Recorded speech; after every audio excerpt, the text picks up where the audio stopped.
अस्सलामुअलैकुम। मेरा नाम है मोहम्मद हाशिम और आप देख रहे हैं एमेच्योर बर्ड्स। दोस्तों, बहुत वक्त से मेरी काफ़ी यूट्यूब वीडियोस पर बहुत सारे कमेंट्स आ रहे हैं।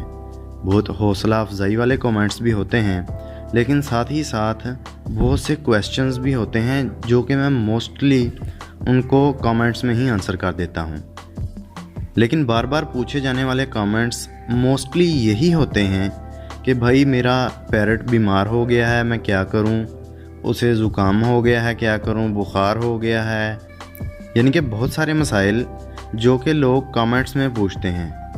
तो मोस्टली इतना लंबा आंसर मैं कमेंट्स में नहीं लिख सकता, और अगर लिख भी दूं तो इतना लंबा कमेंट पढ़ते पढ़ते ही बहुत ज़्यादा टाइम लग जाता है। तो मैंने सोचा कि क्यों ना एक वीडियो बना दी जाए कि कौन सी ऐसी वजूहात हैं कि जिनकी बिना पर आपके पैरट्स बार बार, आपके बर्ड्स बार बार बीमार होते हैं। तो मेरी नज़र में 8-9 प्रॉब्लम्स ऐसी हैं, 8-9 वजूहात हैं जिनकी बिना पर आपके पैरट्स बीमार होते हैं या आपके बर्ड्स बीमार होते हैं। ये वजूहात आलमोस्ट सभी बर्ड्स पर, सभी नस्ल के पैरट्स पर लागू होते हैं। तो इस वीडियो को एंड तक देखिएगा। अगर वीडियो अच्छी लगे तो इसे लाइक भी ज़रूर कीजिएगा, क्योंकि आपके लाइक्स मेरी हौसला अफजाई का ज़रिया हैं। तो नंबर 1, केजेस का मुनासिब जगह पर ना होना। ये ऐसा पॉइंट है जो कि ज़्यादातर लोग नज़रअंदाज करते हैं। केजेस का मुनासिब जगह पर होना इंतहाई ज़रूरी है, जहाँ पर इनको प्रॉपर ऑक्सीजन मिलती रहे। यानी कि आपके बर्ड्स का केज किसी ऐसी जगह पर नहीं होना चाहिए कि जहाँ पर उमस पैदा हो, हब्स पैदा हो। इसकी वजह से बर्ड को ऑक्सीजन प्रॉपर नहीं मिल पाती और वो बीमार रहता है या फिर वो एक्सपायर हो जाता है। दूसरे नंबर पर चलें तो खुराक की कमी या फिर गंदी खुराक देना। खुराक की कमी से मुराद यहाँ पर ये है कि अगर एक बर्ड की खुराक एक दिन की 10 ग्राम है तो आप उसे 10 ग्राम खुराक पूरी नहीं दे रहे, आप उसे खुराक कम डाल रहे हैं या फिर आप ज़्यादा खुराक डाल रहे हैं। तो अब यहाँ पे पॉइंट ये बनता है कि भाई ज़्यादा खुराक डालने से पैरट क्यों बीमार होगा। तो इसकी आसान वजह मैं आपको ये बता सकता हूँ कि अगर आप बर्ड को ज़्यादा खुराक डालते हैं और जिस बर्तन में भी आप खुराक डालकर रखते हैं उस बर्तन में गंदगी आ जाती है। मतलब है कि अगर आपका बर्ड केज के अंदर फ्लाइट कर रहा है, उड़ रहा है, उड़ने के दौरान या फिर किसी भी तरीके से जिस बर्तन में आपने खुराक रखी है उसमें अपना फुजला कर देता है, यानी बीट कर देता है, तो ऐसी खुराक चूँकि गंदी हो जाती है तो इससे बहुत सी बीमारियां जन्म लेती हैं। तो आप अपने बर्ड्स के लिहाज से मुनासिब दाना दिन में डाला करें। आप दिन में 2 दफ़ा भी अपने बर्ड्स को दाना डाल सकते हैं। नंबर 3 है जी, केजेस का साफ़ ना होना। केजेस का साफ़ ना होना तकरीबन 80% चांसेस होते हैं कि अगर आपके बर्ड्स का केज साफ़ नहीं है तो उन पे बीमारी जल्दी अटैक करेगी। तो केजेस की सफाई का ख़ास ख्याल रखना है। हफ्ते में एक बार लाजमन आपने बर्ड के केजेस को साफ़ करना है। अगर आप डेली केज साफ़ कर सकते हैं तो बहुत अच्छी बात है, नहीं तो तीसरे या हफ्ते में एक बार आपने लाजमी बर्ड का केज साफ़ करना है। निगहदाश्त ना होना, चौथा पॉइंट, यानी कि आप एक ऐसे शख्स हैं जो बर्ड का शौकीन तो है लेकिन उसके पास टाइम की कमी है, जिसकी वजह से आप अपने बर्ड को टाइम नहीं दे पाते, यानी कि उसकी निगरानी नहीं कर पाते। आपको अंदाज़ा ही नहीं होता कि आपका बर्ड सुस्त है या बीमार है। तो एट दी एंड क्या होता है कि वो एक दिन एक्सपायर हो जाता है। तो आपने अपने बर्ड को डेली या दूसरे तीसरे दिन प्रॉपर उसे चेक करना है, उसे 1-2 घंटा देना है कि आपको पता चले कि वो बर्ड ठीक है या बीमार है। इसके बाद 5वां पॉइंट आ जाता है बीमार बर्ड को तंदुरुस्त बर्ड के साथ रख देना। अगर आपके पास एक से ज़्यादा बर्ड है तो हो सकता है कि कोई ना कोई बर्ड आपका बीमार हो। वो वैसे भी सुस्त हो सकता है या फिर किसी बीमारी की वजह से भी। तो ऐसे बर्ड को फ़ौरन अलग कर दिया जाता है। अगर आप ऐसे बर्ड को अलग कर देते हैं लेकिन बीमार बर्ड को और तंदुरुस्त बर्ड के केज को आमने सामने ऊपर नीचे या एक ही कमरे में रख देते हैं तो भी बीमारी फैलने के चांसेस ज़्यादा होते हैं। तो जब भी आप कोई बीमार बर्ड देखें तो उसे अलग केज में अलग कमरे के अंदर रखें ताकि जो तंदुरुस्त बर्ड्स हैं उनमें बीमारी ना ट्रांसफ़र हो। और छठा पॉइंट ये है जी, बर्ड को धूप नहीं लगती। तो मोस्टली ऐसा होता है कि बर्ड को महीना 2 महीना या जब से वो पैदा हुआ है किसी कमरे के अंदर केज रखा हुआ है और वहीं पे वो जनाब ब्रीड कर रहा है या फिर आपने वहीं पे रखा हुआ है। तो बेहतरीन हल ये है कि आप अपने बर्ड को धूप लगवाएं, लेकिन मौसम के लिहाज से जितनी ज़रूरत हो। अगर सर्दियों का मौसम है तो आप उसे घंटा 2 घंटे जितनी देर वो धूप बर्दाश्त कर सकता है, मैक्सिमम आधा घंटा आप उनको धूप लगवाएं ताकि उनके अंदर जो उनके परों में या उनके केजेस में धूप ना होने की वजह से बैक्टीरिया या फिर बीमारी के जरासीम, आसान अल्फाज में कहा जाए तो, वो पैदा हो जाते हैं। तो वो धूप की वजह से मोस्टली मर जाते हैं। लेकिन आपने ख्याल ये रखना है कि मौसम के लिहाज से जितनी ज़रूरत हो उतना ही आपने बर्ड को धूप लगवानी है। बहुत से दोस्त अब ये पूछेंगे कि भाई हमें कैसे पता चलेगा कि बर्ड को कितनी धूप चाहिए।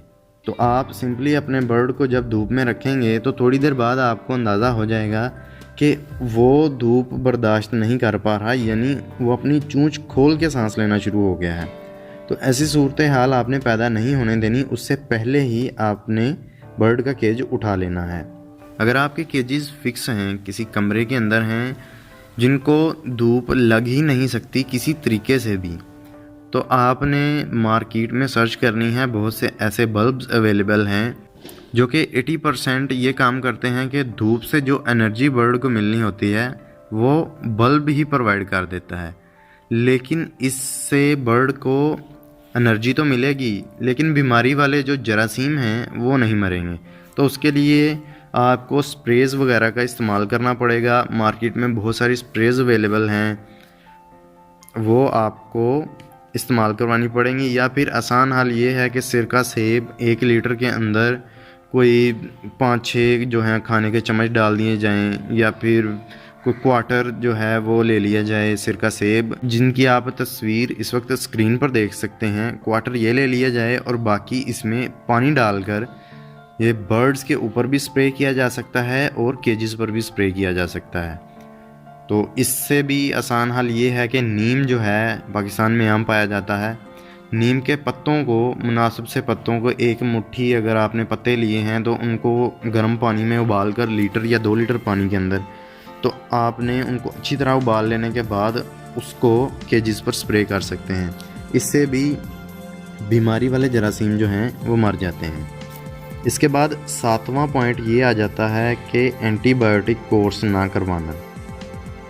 एंटीबायोटिक कोर्स 6 महीने में एक बार लाजमी करवाना चाहिए।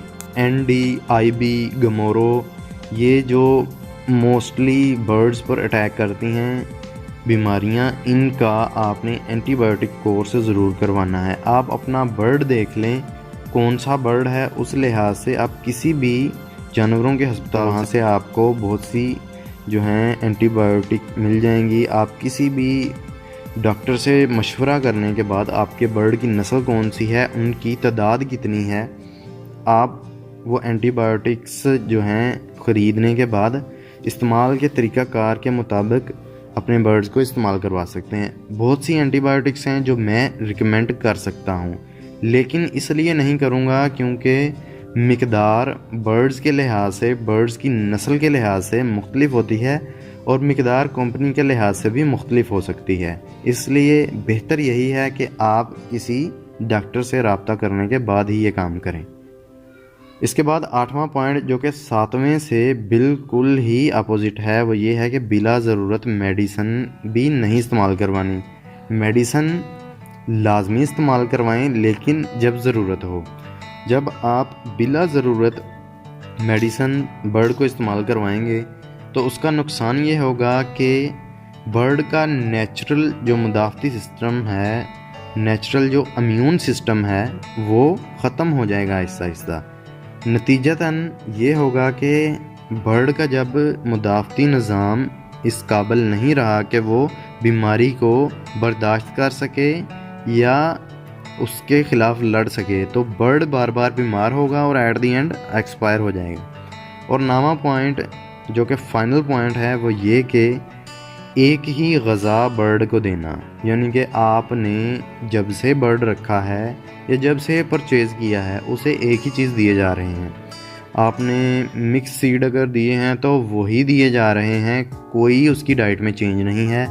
ना आप उसे कोई फल दे रहे हैं और ना ही उसे कोई सब्ज़ी दे रहे हैं। फल और सब्जियों के इस्तेमाल भी बर्ड के लिए बहुत ही मुफीद होता है। हर मौसमी फल मुनासिब मिकदार में आप अपने बर्ड को लाजमी इस्तेमाल करवाएं, लेकिन सेब जब भी इस्तेमाल करवाएं तो उसके बीज निकाल लेने के बाद ही इस्तेमाल करवाएं, क्योंकि इस मुतल्लिक मैं एक पहले भी वीडियो बना चुका हूं जिसका लिंक आपको वीडियो के एंड पे मिल जाएगा कि सेब जो है वो क्यों नुकसानदेह हो सकता है, यानी सेब के बीज बर्ड्स के लिए किस तरह नुकसानदेह हो सकते हैं। तो आप वो वीडियो भी देखें। इसके साथ ही साथ आप सब्ज़ियां मुनासिब मिकदार में कोई सी भी सब्ज़ी ला के दे सकते हैं। बहुत से दोस्त ये पूछते हैं भाई कौन सी सब्ज़ी इस्तेमाल करवाएं। आप एक एक दो दो करके बर्ड को सारी ही टेस्ट करवाएं, आपको अंदाज़ा हो जाएगा कि आपका बर्ड कौन सी सब्ज़ी शौक़ से खाता है, वो आप उसे डाल दिया करें। लेकिन मुनासिब मिकदार में, ये मैं लफ्ज़ मुनासिब मिकदार का बहुत ज़्यादा इस्तेमाल कर रहा हूँ इसीलिए क्योंकि कोई भी चीज़ जो है अगर आप मुनासिब मिकदार में इस्तेमाल करवाएंगे तो उसका फ़ायदा होगा, ना कि नुकसान। अगर आप ज़्यादा मिकदार में सब्ज़ी डाल देते हैं उसका नुकसान ये होता है कि बर्ड को मोशंस लग जाते हैं, तो बजाय सेहतमंद होने के बर्ड उल्टा बीमार हो जाता है। तो इन 9 के 9 पॉइंट्स को जहन में रखते हुए आप अपने बर्ड्स का ख्याल रखें तो इंशाल्लाह बर्ड्स में बीमारी का रेशो बहुत ही कम हो जाएगा। इन 9 के 9 पॉइंट्स को मैं दोबारा से दोहरा देता हूँ। नंबर 1, केजेस का साफ़ ना होना। 2, खुराक की कमी या गंदी खुराक देना। 3, केजेस का साफ़ ना होना। नंबर 4, निगहदाश्त ना होना। नंबर 5, बीमार और तंदुरुस्त बर्ड को साथ साथ रख देना। नंबर 6, बर्ड को धूप ना लगना। नंबर 7, एंटीबायोटिक कोर्स ना करवाना। नंबर 8, बिला ज़रूरत मेडिसिन इस्तेमाल करवाना। नंबर 9, एक ही ग़ज़ा लगातार देते जाना।